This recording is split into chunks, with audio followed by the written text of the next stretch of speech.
question we want to ask today is, how is it possible that some people are bringing so much fruit in what they're doing, and they share gospel every week, or they just bring people to Jesus like every month, and some other people don't. And we believe that there are some principles that we can learn today to understand that it's not just for chosen people. It's not just for specified people that are really strong evangelists. So let me go back to the question I asked you yesterday before we started, but it was more of just a rhetorical question, but now I would like to hear the answer.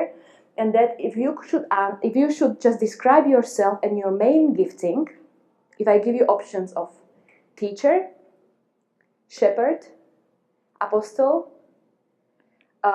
prophet, or evangelist, what would you say is your mix of gifts or your main gift? So basically, that's what I assumed, that sometimes it's hard for us to dream big or think big when we think about evangelism, especially because when we are shepherds, we always have in our hearts special place for these, newborn babies who need to be led, who need to grow, who need to follow Christ, and we put our energy into that, and we could see it in our ministry maps as well. That's where we are focusing. But there are a few things that it's really good, and when we just switch our thinking about some things, we can see also ourselves, even if it's not our main gifting, we can see things happening also in the area of evangelism, and also we can help our students. So let's just look in the Bible and see a few examples that Jesus is saying, and the principles we can learn. So basically, this is the parable of sower do we say sower? Sower? Okay. Sower, or we call it also parable of four different soils. And that's basically, in a picture, how it looks like and how it works. But we don't want to go very deeply into that, because I'm sure you heard 131 sermons about this parable. So let's not continue today, but let's just take one point from this parable, and that's the fact that the sower, when he went on the field, he was sowing everywhere he went. And probably he wasn't blind, and probably he wasn't stupid. Let's assume that he wasn't blind and he wasn't stupid. And still he saw the rocks, he saw the good soil, and he saw that this is just useless to use the seed to throw it there, and yet he did. So first fact we have to understand is, it's just what we have to do. We have to sow the seed of the gospel everywhere we go. And we have to switch this mentality of us, like, okay, so when we see this potential in this kid in our ministry, and we see that the soil is ready, and we see that, finally this student is in the place where they would probably accept it, then we share the gospel, because we know the success is guaranteed, It's easy then when we see that the soil is good and ready. But the sower didn't do it. He sowed everywhere, to the rocks, to the place where the weed was growing. He still did it. So the first thing we really need to change is to have the mentality of the sower, to sow it everywhere. One more thing that I should tell you is that the outline you have in your books is completely wrong. So you might keep writing a little bit more today than usually, because we changed it completely, and we did it after we sent out our outlines. Okay, so just to make sure you don't look for these notes in your binders. Okay, so the first thing we want to learn is to have mentality of the sower, and the second one is to understand that if we want to bring fruit, there is a certain process. So let's read from John 15, when Jesus says, "I am true vine, and my Father is the gardener. He cuts off every branch in me that bears no fruit, while every branch that does bear fruit, he prunes, so it will be even more fruitful." It means it's important for Jesus, and he cares. He cares about branches that bring fruit, and for the ones that they don't. And he just cuts off the ones they don't. And it's pretty harsh when we think about it, but when we look at the fruit, we can see that it totally makes sense, that he just needs to support the branches that they bear fruit. So the second challenge we are going to give you today is don't be barrelless branch. It's dangerous. You can finish up being cut off. So bearing the fruit is the second one. And the third story we are going to look into in a deeper way will be the story of, what do you think? What is the representative of this picture? That's a picture from our holiday. That's my sister-in-law there. But it could be, she's a woman and there is a water. So what do you think? What is the story about? Perfect. Yes. So John 4, exactly. Okay, so if you have your Bibles, now we really need to use them. So please open your Bibles at John 4. And we are going to look at Jesus being evangelist and saying the gospel. And I'm always thinking, when I think about Jesus as evangelist, I think it had to be really awkward, don't you think? Like, for us it's easier to go and speak about him, what he did. But when he came and he was speaking about himself, that, what, I am it. It had to be really, really fun for him, I think, to speak gospel about something he is going to do. But what we are going to look in this story, please, if you could just go and scan from verse 3 to verse 25 to verse 26. Okay? Just scan through the text for yourself. In this text, there are a few really, really, really precious things. And when I heard for the first time these illustrations we are going to use now, it really, really helped me. Because what we see in this story is that Jesus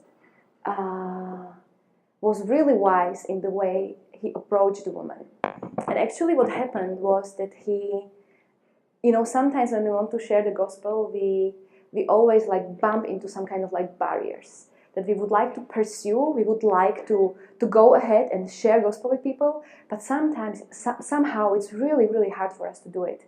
And I wanted to use one illustration. I was hoping to have the tape, when there is I don't know, construction site, or when there is a danger, something on the road. You usually have this, or when the murder happens, you have this tape there, Yeah. So let's use a toilet paper because we don't have tape. Okay. Girls, if I can ask you to hold, you can hold one side, and Elena, you can hold the other side. Okay, so let's pretend this is a tape, okay? You see what I mean? And guys, you can hold another one, okay? Is it clean? It is clean, I promise. I hope. I said Natalka. Okay, you can hold the other one.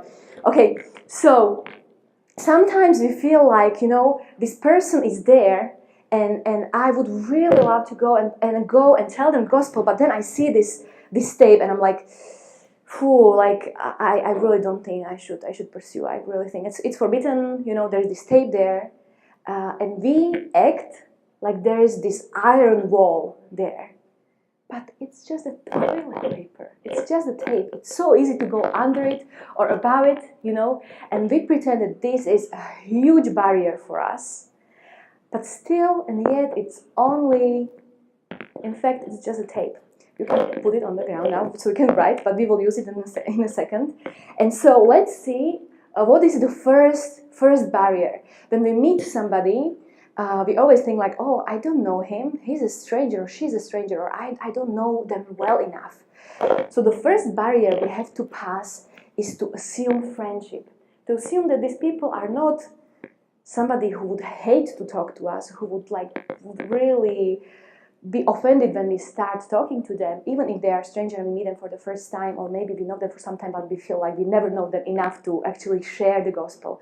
And look at Jesus and how he proceeded and how he started the conversation. And we know a little bit about the culture. We know that for a Jewish guy talking to a Samaritan woman was not a normal situation at all. We know for a guy to talk to a girl at all, not talking about nationalities, was not a normal situation. And when they were alone, especially. So everything was very not normal. And he came to her, and who was the first one who started to speak? Jesus. And what did he say? Yeah, in my translation it says, Jesus asked her, would you please give me a drink of water? And as easy as that. So there was this, and imagine, I think it was even bigger than only a little tape. because of the culture, because of the gender, because of the situation, because of the history, it might even be harder than only a tape. But yet Jesus decided to just go under it, and he went to the other side, and he assumed friendship with the woman. And he started to talk to her. So what does it mean? What do we need to teach our students? Is for the first point is to assume friendship, to just start talking to people and be open. Have mentality of the sower. It means throwing the seed everywhere, even maybe to the strangers, to people they don't know, and go ahead and assume friendships. And there are a few really helpful things we can learn.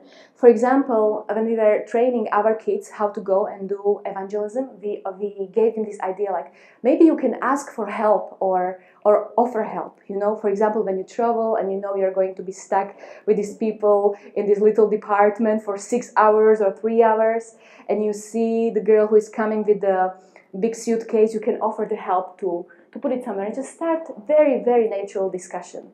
Or you can ask them about something, like say like, oh, it's really, I'm trying to think what I could start to talk about. Oh, is your haircut new? You know, and just start talking about your haircut or tattoos or piercings or the t-shirt somebody's wearing or earrings. It's just, you know, start normal conversation with people. And we would be surprised, especially among young people, how open they are. You know, to start talking, to start sharing, to answer our questions, to ask us the question back. So the first barrier we need to pass is to assume friendship and move this first line and become their friends, or at least the people that started to talk. Okay, but then we move. You can hold it again. We move, and there's this another one. So we are friends. We are walking in the friend zone, but we come to the second one. And we are like, okay, so now we are talking about tattoos, we are talking about t-shirts, that's okay. But it's not everything, you know, like we should go deeper. And we see that like, how do we pass from the t-shirt to something deeper? And we get stuck here and wait. Because the second thing is, how do we enter spiritual conversation? How do we enter from talking about tattoos and getting know to each other's names to the spiritual conversation? But Jesus did it, and they started to talk, and it wasn't he didn't pursue with the gospel straight away, and they started to talk about what? They talked about ancestor Jacob, and about the well, and about the history, and about the culture, and about her background of what she believed. So there was this middle step that they started to talk about spiritual things, Jesus and the woman. And actually, when we look for the opportunities, and we are a little creative, it's not that hard as we think. You know, to go through to go through little things we start to talk about, or about the names, going to the spiritual conversation. So few tips there how to pursue in spiritual conversation is to remember that spiritual world is closer than we think, and everybody believes in something. You know, so let's just try to look at these hints. Let's try to see the point where we could use, so we could pursue and start talking about what are their beliefs.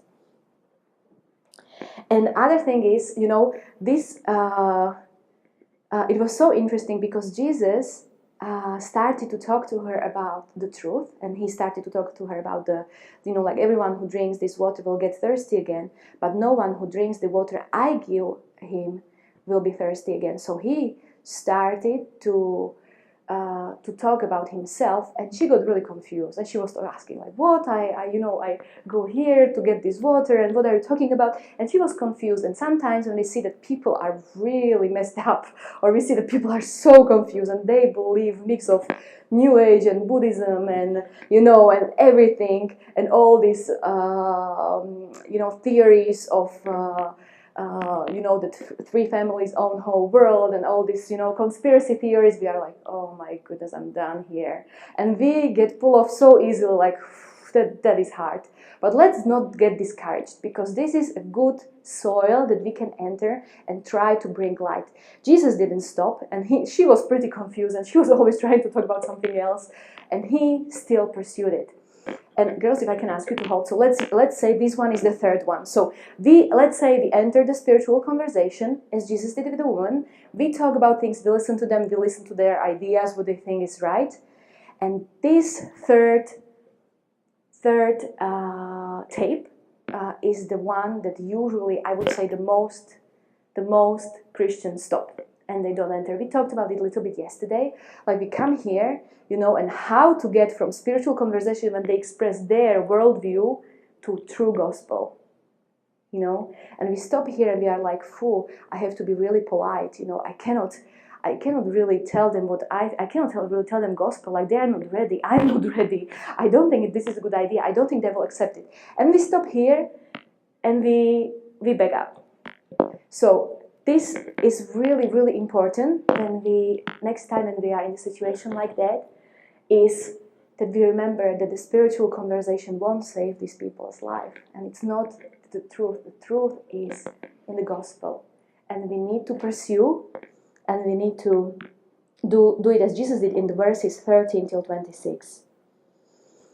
And there are a few opening lines that I found very, very helpful. So can I give you these opening lines? So try to imagine the situation that you are talking about spiritual things, and then you know that the moment is right. You know that you should be brave and really step through this third border. And these opening lines I found really helpful, and I used them for a few times, and they really helped.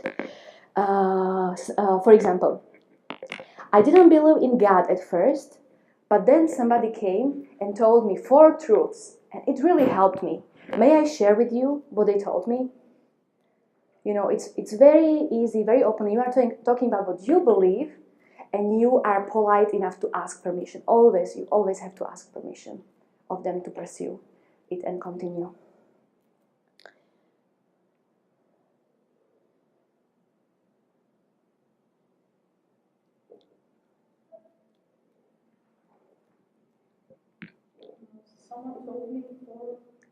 Yes, someone told me 4 truths about God. Can I tell you those 4 points? Or other way, very similar, but there are a lot of opinion about God, but in Christianity there are really 4 big ideas that are the most important. Could I go through them with you? Could I just write you or draw you what I believe?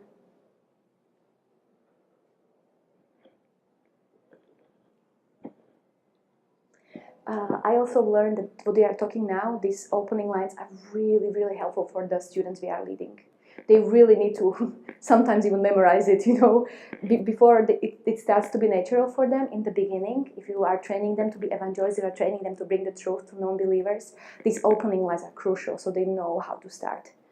And the third one is really interesting. I really like it. It's like, if you died tonight, do you think you would go to heaven? The Bible says there is a way you can know for sure. Can I share it with you? And this is like, it can raise a lot of questions, this third one, about heaven and hell, if they at all believe in heaven and hell, but basically start with that, like if you would die, would you go to heaven? Usually people probably won't tell you no. And they say, like, Bible says you can, and it's not difficult. Can I share with you how you can actually get to heaven?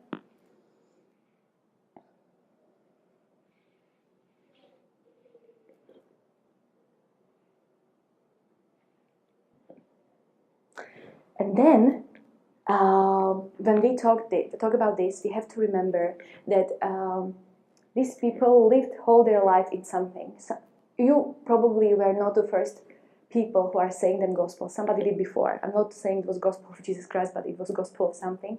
And probably because of the lies they've heard before, they have all these filters that even if you speak the truth, they might hear something else what you are speaking. And you have to be really aware of what is happening in the spiritual world. Because you might speak truth to them and they can hear the gospel of good deeds. That's probably what is going to happen, especially in our countries. That you are trying to talk about grace, and you will keep talking about how good people they are trying to be. You are going to talk about Jesus, they are going to talk about how they deserve something or don't deserve something. So you have to be aware of the filters and try to pray for discernment for you, so you can see, you can feel the filters, and with the Spirit's help you can break the filters, so they would actually receive, they would actually hear the real gospel. So gospel of religion is one thing they usually hear, or gospel of good deeds is something. So these two will be your concurrency. These two will be something that they will always try to pursue instead of the true gospel. Okay, guys, can I ask you again? So we passed the gospel, and now we are going to the point we talked about yesterday. You did. And that is like, these people are, wow, I've never heard that before. And we are like, it's interesting, isn't it? Yes, wow, thank you very much. It was really nice. It was very, very, very nice story. Thank you for sharing. You're welcome. Then we stuck there, like, there's still something we should approach, but we are standing here not knowing like how to do it. And this is actually, many Christians absolutely even don't get here. Okay, so just understanding that there is one more barrier is actually really good to knowing that it is, because we really need to challenge people to do something with what they hear. Okay, so we get here, and let's just not stop with the question like, so what do you think about it? Because when people never are in a situation like that, what they should think about it, they say like, oh, that was very pretty, you are such a good speaker, thank you very much. Okay, but that's it. Again, we have to be really respectful and really respect the place where they are and if they are ready or not. But I think it's always a good shot to try to ask for permission to pursue. Okay, so we again have some lines that you could start with. So the challenge could be like this. You could put your trust in Christ today. If you could put your trust in Christ today, would you like to do it? Like you could have this certainty of heaven. Would you like to do it? And continue. I can do it with you and be your witness.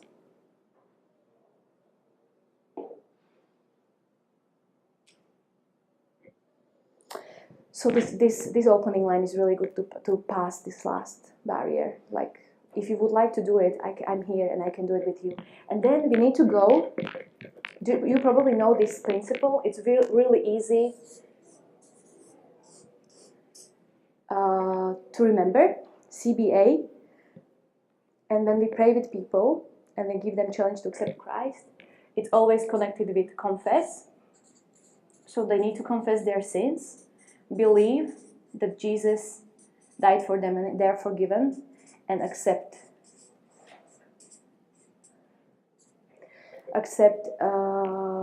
Jesus as their personal Savior and as the Lord of their life. So let's not forget when you pray with people, these things are really, really important. And I would just say that in our organization where me and Ben work, last years we talked a lot about evangelism. And for example, Ben, he said that he's evangelist, so probably for him it was easier. But for me, when I went to the conference, our annual conference we have every year, and they said like the topic is going to be evangelism, I was like, they could choose something else, like discipleship, something I really like, and I'm really good at it. And I was like, I just don't like, just always talking about evangelism. But then when we went through the principles we keep talking about for the last 2 days, I really realized that I really suck. Like, I really pursue my own, very comfortable zones that I feel that I'm very strong at and I really like and enjoy taking care of people. And I totally ignore a whole other area that is really special for God the Father, and He has broken heart for lost people.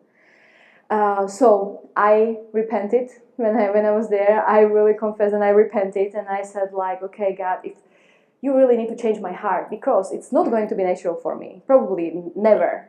You change my heart and you give me strength to go and do it, because it's just, for me, it doesn't seem like tape. It seems really like a wooden wall that I have to crash through. It's just not easy for me to pursue, and it seems so harsh. But then I always remember the parable of the sower, and I'm like, we just have to do it. We just have to do it. Otherwise, there will be branches that bear no fruit. That's not a good position to be at. Now I would like to ask you to turn your notes to the notes that you had your most wanted list. Do you remember yesterday? You were supposed to write down 7 names of people that God is putting and pressing onto your heart, that you know that they are not saved, they don't know Jesus, and somehow they are in your heart, and somehow maybe you are the responsible one for them to get to know Him. Okay, so let's look at your list and tell me how many names did you write? Did you write 7? 7? Yes. Did you write 7? Yeah. Okay. Try to tell me what kind of people are they. You don't have to tell me the names because it won't mean a lot to me anyway. But if you have the gift of shepherding, you have 7. Very true. Very, very true. Okay, so tell me, what kind of people are they? Like, are they your friends? Are they your peers? Okay, not Christians. That's what we get. But what kind of group are they? Okay, there's still one. We have some extra. So you've been really good. But there is one more group that is probably the most uncomfortable. And I think that's why nobody wrote. And it's also hard to write name by that group. So that's probably why I didn't do it. Sorry? Your youth leader? That's sad. Okay, so this will be, let's just call these people unknowns. Okay? And that's people that we meet every day on the bus, but we even don't know their names. That's people we sit next to when we fly somewhere or travel by train somewhere. And we get stuck with them for an hour or 10 minutes, but then they leave and maybe we won't see them ever again in our lives. But still, they might be people that God is calling us to, and He wants us to share the gospel with them. It's very, if you're like me, or if you are introvert, it's very uncomfortable position to start to people you don't know. But Jesus did it all the time, and I think when we are called by the Spirit, I'm not saying necessarily we have to talk to every person we don't know on the streets all the time. That would be weird. But when we feel the call of the Spirit, we have to step up and we have to do it. So this is very uncomfortable place, but we have to teach our students as well that it's their responsibility too. And if we are ignoring this fact and this bubble, then they will ignore it too, because they will never have example of us doing it. So now, your task will be to some of you maybe probably already written, but write, you can paint yourself, you can make it nicer. So you can draw yourself in the middle, and you can draw the circles around you, and then your task will be to write a couple of names to each bubble. This one will be probably difficult, but maybe you already know, maybe the Spirit is now telling you, on your way back in the train, you should do it. Or maybe He's telling you, this person that brings newspapers to your house every day, and you just say hi to him, you should do it. Maybe you don't know the name, but you know the situation or the place where you are going to meet these people, or where you are just putting out your book, and reading like this so you wouldn't have to talk to anybody, when you travel somewhere. So let's just now, you can paint your bubbles and try to write a couple of names to each one of them. Or you can separate the people from your most wanted 7 to those bubbles. But if you are missing somewhere, somebody, for example, neighbors, if you are missing neighbors, try to figure it out. Who would be the neighbors you are supposed to share the gospel with? Or who are these students? Or what friends? Or what co-workers? Or who from your family? I think this what we are doing now, there are a couple of reasons why it's really important. First one is that we sometimes think like we are okay. Like people around us are saved and we are serving in our youth ministries and our students are Christian and hopefully our families, maybe we are blessed enough that our families are saved. So we get very comfortable and we get like, okay, that's fine. My people around me are saved. But then when we start to write down the names and we start to look at different areas of our life, we learn that there are so many people around us that never heard the gospel. They don't know Jesus personally. And let me tell you, I will be bold enough to tell you now that I really believe what you were writing down now was the work of the Holy Spirit. And it was His work that He gave you some people into your mind and into your heart, and you were writing down their names. I really believe that it wasn't just your thinking like, oh, okay, this would be a good idea. But I really believe that the Spirit was the one that is pressing these people into your heart. And unfortunately, or luckily, we are not given authority to break your hearts for those people or to persuade you to go and do it. Only the Spirit can do it. But I really believe that He started His work. And I have one thing for you to show you. We had a retreat, it was just a week ago, with our organization, and we were trying to count the numbers. We were like, painting like the vision and strategy, everything what you're doing on the retreat. So we were going through all of that. And there was this theory, like we do camps, so we have all these people that we, like the sower, we share gospel with so many people, but just so many get to trust the Lord. And as I was listening to it, I was like, I'm really not sure if it's true in my life and in my ministry. So I started to count something. I wrote down the names of 7 girls that I am discipling for the last 3 years.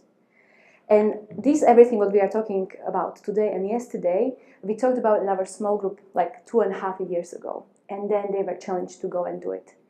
And for a month, every week we were going through this stuff. And then they got their looks, they got their material, and they were sent out. And in 2.5 years, 23 people got saved through these 7 girls. 23 people that are still living with Jesus. They are part of the church, and 4 of those people were people older than 45 years old. And that made me think, if we really do need evangelistic camps, if we look at the evangelistic camps, if we can see so much fruit being put into the church, 7 girls who are 17, 18, 19 years old. Why I'm saying you that is that there is a power, there's a huge power in multiplication, there's a huge power when you take everything what you've learned and you share it with your students. And you might be the one that will give them all the tools, but they are the ones that will spear the unbelief in their peers' lives. And not only peers, Anička's parents, both of them, and her brother got saved. And Katka's mom, which is crazy. And so I really want to encourage you that this is really crucial and important. And don't underestimate it. And don't say like, oh, you know what, we tried things like that and didn't change. Let's make our people fisher of men. Let's not just let them be stuck in the box of follow me, and they will be fed and fed and fed, and they will know more and more and more about Jesus, and they'll be in our youth groups for years and years and years. At one point or another, we have to push them out of the box to the box of becoming fisher of men. And I want to show you something what I shared with them, what I believe was the last drop in the cup, and when they've heard that, they went out and they started to do it. Okay? So we talked about at one small group that there is a difference between being a captain and being a fisherman. And somehow for people it's much cooler to be a captain. Be a captain of a nice boat, be responsible, drive it, know where you are aiming. And it's just a really cool position to be captain of the boat. But Jesus didn't say, like, you lead this huge project, you lead this huge ministry, and you navigate it, be a captain. He didn't call us to be captains, He called us to be a fisher of men. And there are a few principles, because the girls I'm leading aren't necessarily this extrovert exhibitionists, who go outside and love talking to people. They are not. Some of them are really strong introverts, and it was really hard for them. So we went through a few principles that really helped them to understand. First one was preparation. And that was what we are doing really, really in detail for a month. For 4 weeks, we went through the gospel, we went through their stories, we went through principles, we went through the Bible verses and the stories we are reading today. And they just needed to prepare their hearts and their spirits that God is calling them for this. And then they also, especially 2 of them, needed to understand And their heart needed to be in a place that they don't have to make Jesus cooler than he already is. Okay? Because they felt like, okay, when I want to fish for men, I just need all of this sparkly, glittery thing, so I will be cool enough for people. And we really needed to confess that Jesus is enough. That they have gospel, they have Jesus' story, and Jesus is cool enough. They don't need to put the glittery stuff on him anymore. So once they got to understand this, because 17 and 18-year-olds really need to make sure, you have to make sure they understand that they don't have to make their stories more glittery or Jesus' story more glittery than it already is. But other thing is technique. So they don't have to make the gospel being more glittery, but they have to understand where they're going to fish. Well, Mayo, you didn't bring your t-shirt today, did you? That's why I told you that your t-shirt you were wearing yesterday would be great for today, because Mayo had different kind of fish yesterday on his t-shirt. Because you have to understand, if you are going to fish for salmon or for, that's only one name of the fish I know in English. Trouts, exactly. Thank you. If you are going to fish in a pond where trouts are grown, it's much easier than when you're going to the sea or the ocean, And you have to know what is the pond or the ocean or the sea where you are going to, and what kind of people you are the ones you are going to fish for. And when we went through this picture, and we talked about, maybe you are this kind of person that you are really asked to do a lot with the net, and you can cover people with the net, or maybe you are just for one fish, but it's okay. Like you have to know what kind of person you are, what is your personality, and Jesus doesn't want you to be somebody else who you are not. That's not him. Jesus wants to use you exactly who you are. If you don't like talking to a lot of people, but you love to build friendship just one-on-one, that's fine. That's what he wants to use. And in that moment, my girls got all this freedom, like, that's okay who I am. That's okay that I'm not extrovert. It's fine. Like, I can be used, because everybody has different techniques. And then we learned how to do it together. So we have to understand that sometimes we are, sometimes in some points, maybe it helps when we do it together. So it's more of us, and we do, for example, once we invited all of their siblings to our small group. So it was our small group doing something for people who didn't know Christ. And maybe that's their way of doing that, and that's great. Or maybe you are really active and you can how to spear fish in the sea, and that is great. If you have this strong gift of evangelism, that's perfect. But maybe it's not. Maybe you are one of these fishermen who knows where your fish is for 7 years. You know there is this huge fish you are fishing for 7 years, patiently, waiting there every week, talking to this person, and maybe for 7 years you will have just one person, and that's totally okay. Look at the smile of this man's face. That's how happy they are in heaven as well, that somebody got saved. And that's fine. They had to understand that it's not about the numbers. That's about them being faithful to be fisher of men. And this following picture really helped, because they thought that being a fisherman is some kind of really good pose, like I can fish, but I have to really be cool. I really have to show off what I caught, And so I showed them this picture and this picture just to compare that, it's different, It's not necessarily about being stylish or showing off what they've done. They because Jesus knows everything, and it's just about these people's names being written in the book, and them being saved. So that's what Jesus did. That's how he asked his disciples. He said, let's not fish for fish anymore. Let's fish for men. I'm giving you this huge commandment to go out and do this, and we cannot ignore this. Even if we are apostles, shepherds, or great teachers, this is part of who we are, and we cannot ignore that.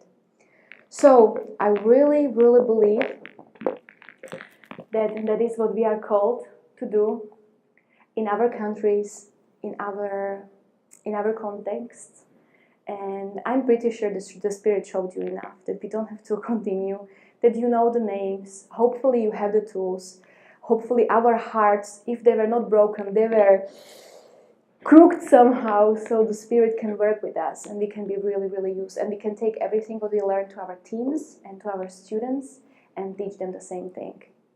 And when I'm thinking about my girls and 23 people that got saved, I'm overwhelmed with humbleness and joy. Like how amazing it is that 23 people could get to know Jesus. And I wish you and I bless you the same thing, that you could experience this joy.